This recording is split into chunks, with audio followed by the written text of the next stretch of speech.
देखो old coin को लेकर हर बंदा ही फ्रस्ट्रेट है, हर बंदा ही परेशान है।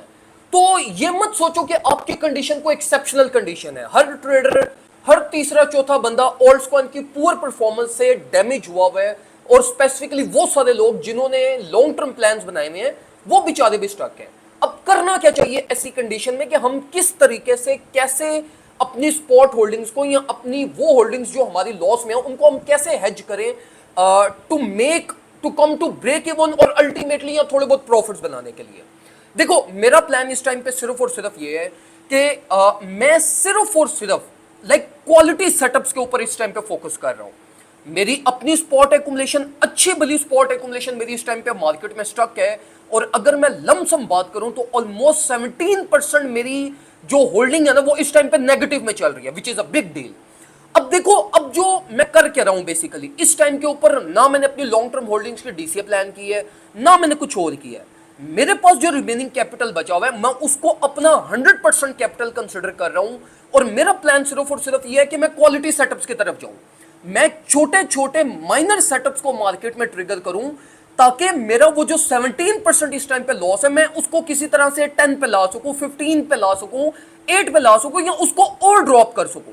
जिसके लिए मैं मार्केट की रिलीफ्स को एम कर रहा हूं, छोटे छोटे अपने सेटअप्स ओपन कर रहा हूं और अल्टीमेटली किसी तरीके से कोशिश कर रहा हूं कि मेरा जो कैपिटल जो मेरा इस टाइम पे लॉस में है वो इसी मार्केट की बोरिंग और फ्रस्ट्रेशन फेज के अंदर एटलीस्ट ब्रेक इवन तक कम से कम आ जाए। ब्रेक इवन तक अगर आ जाता है तो इट मींस के I am good to go. और फिर जैसे मार्केट रिकवर करेगी तो it will be all purely natural organic my profits. तो देखो मैं आप लोगों को भी ये रिकमेंड करूंगा कि देखो आपके पोर्टफोलियो में फॉर एग्जांपल आपके पास $1000 है और आपने हजार के हजार मार्केट में इन्वेस्ट कर दिए जो कि आपको नहीं करने चाहिए थे फर्स्ट प्लेस में, लेकिन अब आप कर चुके हो तो अब क्या करना चाहिए?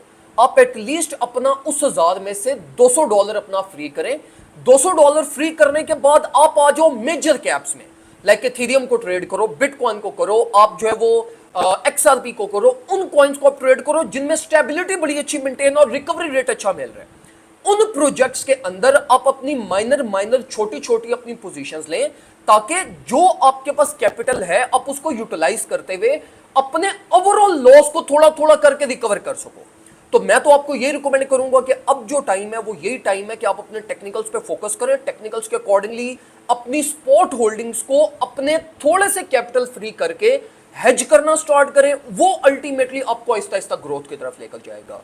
तो ये जो मार्केट कंडीशन है ये सबके लिए सेम है, सारे फंसे हुए हैं, सारे स्टॉक है मार्केट में, सारे मार्केट को लेकर इस टाइम पे फ्रस्ट्रेटेड हैं। तो that's not a big deal. ये फेजेस आते हैं मार्केट में जिसमें ट्रेडर्स को मार्केट फ्रस्ट्रेट करती है और अल्टीमेटली फोर्स करती है कि वो गलत डिसीजंस लेकर मार्केट से गलत प्लान बनाकर एग्जिट कर जाएं। और यू विल सी कि द डे जिस दिन मार्केट में मैक्सिमम रिटेल ट्रेडर फ्रस्ट्रेट होके गलत प्लान्स बना लेगा ना, उसी दिन मार्केट आपके पास रैली लेना स्टार्ट कर देगी और अपने हाइस की तरफ जाना स्टार्ट कर देगी। तो इस टाइम को जरा पेशेंटली बर्दाश्त करो, मार्केट विल रिवॉर्ड यू और अल्टीमेटली इंशाल्लाह आप लोगों को अच्छे प्रॉफिट्स मिलेंगे। और अगर आप लोग चाहते हो कि आप लोगों को क्वालिटी सेटअप्स मिले तो चुप करके हमारा प्रीमियम ग्रुप ज्वाइन कर लो and we will make sure कि आप लोगों के कंसिस्टेंट लॉसेस भी रिकवर हो, कंसिस्टेंट गेन्स भी आपके बने और आपको एक सेफ वे में मार्केट में प्ले आउट करवाया जाए। दुआ में मुझे याद रखिएगा, अपना ख्याल रखें, अल्लाह हाफ़िज़।